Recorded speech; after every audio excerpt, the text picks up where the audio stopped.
Hello, everyone. Welcome to today's YouTube live session with me, Srujit Kakkar. Now, today's session will not be a session on analysis because, like I mentioned the previous session, that on the weekend I'm not available. So I will not be getting into the analysis because I had only two choices. One was either not to do any session for this weekend, and second was just to do a quick review because everyone knows what happened on Monday. If you talk about Nifty, it crashed almost 1100 points, which was close to 5%. And this is where we can see the beauty of demand and supply, right? So I just wanted to do a quick review of one of the example that we discussed, which was our session number 10. So as we move forward, I'll give you more information about it. But like I said, since I'm not available Saturday, Sunday, so I thought I'll just quickly do a review so that at least we don't miss what got triggered for us. And that will also help us see the beauty of demand and supply. Now, before we get started, myself, Srujit Kakkar, and today is Friday, 11th of April. And do ensure that you people go through the disclosure, which talks about the representation risk disclosure, the risk involved in the market, and also about the copyrights. Now, we do have a channel on Telegram where we keep updating you regarding our upcoming sessions or if we have some content related to demand and supply. So in case you have still not joined the channel, you can do so by scanning the QR code, which is on your screen. The direct link is also available on the description. So you can go to the description, you can click the link and you can join this channel. Otherwise, once you visit our website, which is srujitkakkar.com, or you can also use the short URL, which is sk.coach. On any of the pages, just scroll down and that is where you'll be able to find the option to join the Telegram channel. So button is available there. You can just click on it and join the Telegram channel. So like I said, today we'll not be getting into analysis because I actually didn't get time to, find some examples.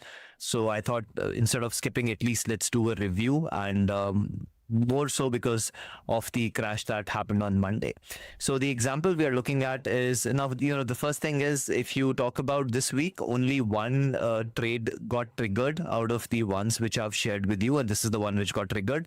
So that first thing helps you see just because the market gap down 1100 points or 5% does not mean all the demand areas will get violated. So the fact is the only trade which got triggered, which means the only setup for which prices came into our zone was this one, which was from session number 10. We did the analysis for this one on the 8th of March, and you can see on Monday what happened when the market crashed. In fact, if you look at this particular symbol, you can see it just gapped down somewhere around 17%, right? And can you see it just gapped down 17% into our demand area? So if you had your order already placed, even if you had your order placed at the entry price, it will still get executed at this price because your entry orders are always limit orders. So you get your price or a better price. So if the order was already placed, you could have got a really nice fill on this at a very cheaper price versus, where we in fact wanted to enter the trade. And that also helped us have a better reward to risk ratio because you can see when you're entering at a better price, by the time it came to 2:1 based on the entry, original entry price, because of the deeper entry, now you have a 3:1. So you can see how beautifully this one worked out. The distal line didn't get violated. The demand zone held pretty well for us. And you can see in just about 2 days, you were at about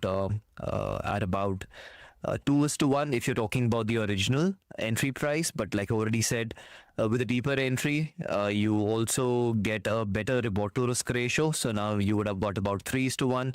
And yes, if you were in the trade, you wanted to keep trailing onto it, that can also be done. So what we'll do is let's just quickly check what can be the reward to risk ratio on this one. So if you talk about the reward to risk ratio, you can see our very first fresh area of supply somewhere around here. So we can see a reward to risk ratio, which is approximately 4:1. But since we have a deeper entry, by the time we reach here, it's not going to be a 4:1. It's going to be a 5:1 for us. So we'll keep it as an open trade. And as if now the stop loss can be at break even. In fact, even if you keep it at break even, now the best part is even at break even, you get your 1:1. The reason again is because of that deeper entry. So even if you have your stop loss at this break-even point, you still get a 1:1. So the worst case scenario will be you get around 1:1. Best case scenario will be that you might get around 5:1 on this. And that's the only setup which got triggered for us during the week. So I thought let's just quickly review it. If not a complete analysis, at least this will help you see that if you are good with identifying your demand supply areas. So see, again, I'll add, it's not that every demand zone will hold, it's not that every supply zone will hold, but as you start seeing more and more examples, it starts help you build confidence in the methodology, right? So that is why I thought, let me share at least the example which got triggered, and that might give you help, help you have that extra conviction that yes, maybe this is something I want to learn, and you start your journey with our demand supply course. And like already said, our courses are 100% free courses. You can visit our website and you can start learning the courses. Weekends I also do the practical sessions. It's just that this weekend I was not available, so I thought let's just do the trade review and get done with the session. So again, everyone, thank you so much for joining in. I'll be seeing you now definitely the next weekend. Till then, trade safe, enjoy your extended weekend, take care, bye bye.